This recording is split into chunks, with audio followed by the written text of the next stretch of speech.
एक समय की बात है, एक हरे भरे जंगल में एक चालाक सियार, जूओं और एक छोटी सी चमकदार आंखों वाली चूही मियाँ रहती थीं। जूनो अपनी चतुराई और होशियारी के लिए जाना जाता था, जबकि मियाँ अपनी दयालुता और बहादुरी के लिए सबकी प्यारी थी। भले ही उनके संसार अलग अलग लगते थे, किस्मत ने एक अलग ही योजना बनाई थी।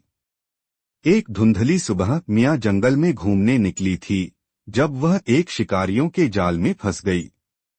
उसकी छाती में घबराहट थी और वह अपनी जकड़ी हुई स्थिति से निकलने के लिए संघर्ष कर रही थी, लेकिन जितना वह कोशिश करती, जाल उतना ही कसता जाता।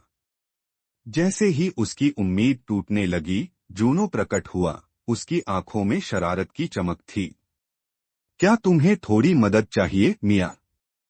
उसने जाल के चारों ओर घूमते हुए पूछा। कृपया, जूनो। मैं अकेले नहीं निकल पा रही, मियाँ कांपती हुई बोली।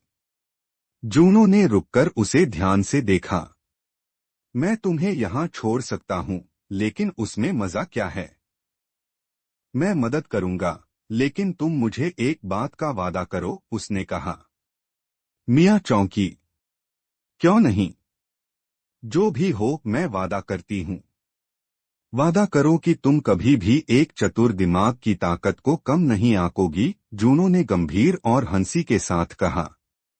एक तेज हरकत में जूनो ने अपनी तेज पंजों से जाल को तोड़ दिया।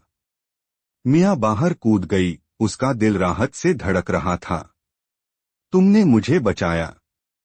धन्यवाद, वह चिल्लाई, उसके भीतर एक गर्माहट फैल रही थी।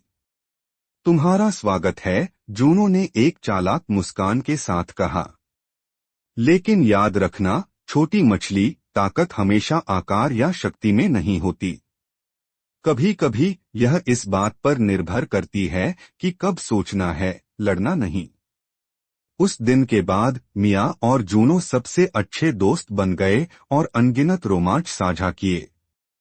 उन्होंने यह जाना कि साथ में वे एक अजेय टीम हैं, एक जो शेर की बहादुरी और लोमड़ी की चतुराई से भरी हुई है। और ऐसे ही जंगल में उनकी हंसी गूंज उठी, जहां खुशी और रहस्य एक साथ नाचते थे।